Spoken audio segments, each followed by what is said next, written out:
a lot of Ventnor Fringe before, so this probably has like nothing to do with what you're doing here, but there you go. Wow. But you know, just keep it going. I'll do my best. Okay. Thank you. Thank you, Andrew. So this is a poem. This is called A Meal Eaten Sideways. Goes like this. Yoko mesi, according to Google, is a Japanese word that, when translated to English, literally means a meal eaten sideways. It's a term used to describe the discomfort felt when trying to speak a foreign language. Why do we not have a term for this feeling in English, you ask? Probably ignorance, which in Japanese, according to Google, is muchi. Muchi na taida na o shiri. Ignorant, lazy ass.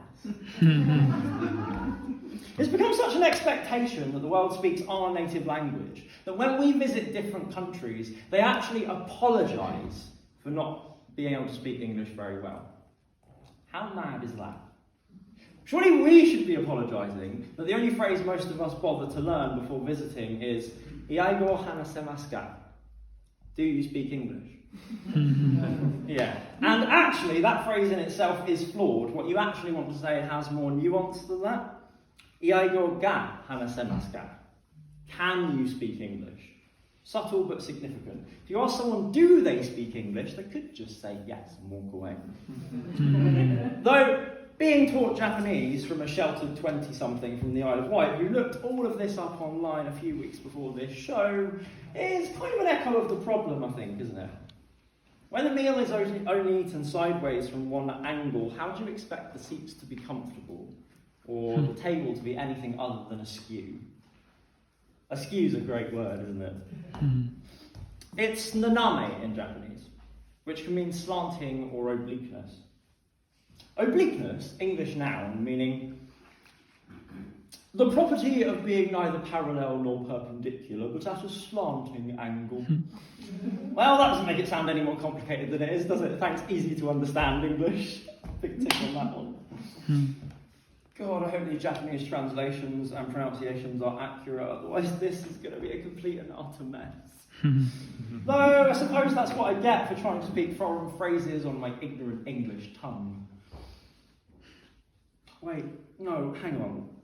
Language and its differences shouldn't be a barrier, more like a bridge. A bridge between cultures and colloquialisms. And the more we come to understand, the more we will see uniqueness in every language all across the world. The ways that words of other cultures do what ours cannot.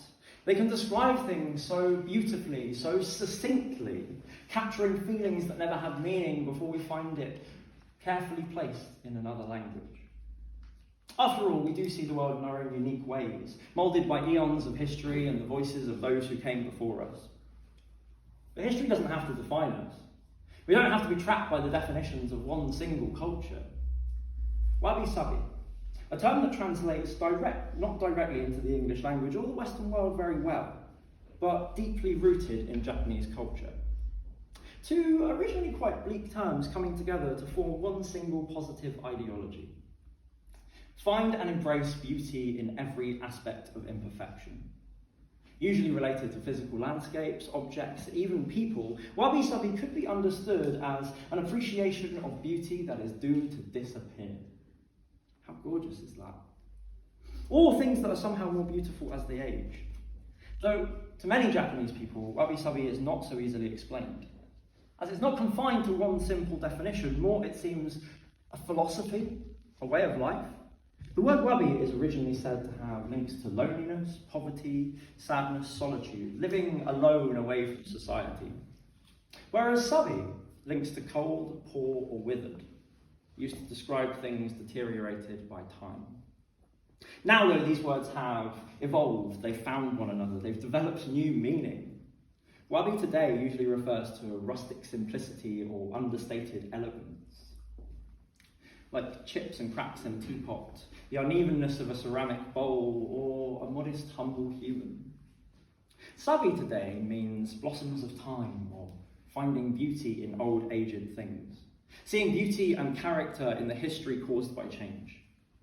Wrinkles as laughter lines on experienced faces, rusted structures that stand the test of time, crumbling cliffs somehow standing tall above the withered winds and tides.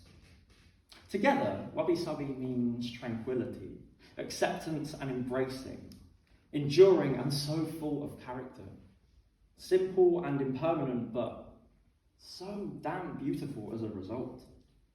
In the westernized world, we do not have easily translatable definitions for any of these terms. To me, that is telling of our differing ideals or consistent need for evolution. Wabi-sabi embraces the meal eaten sideways. Even if the table is uneven or the chairs are askew, it asks us to find connection and do away with ignorance, to embrace our differences, history and unique cultures, and come together to see the beauty in the world and each other, regardless of its state or our background. Is that all right? Does that fill the time?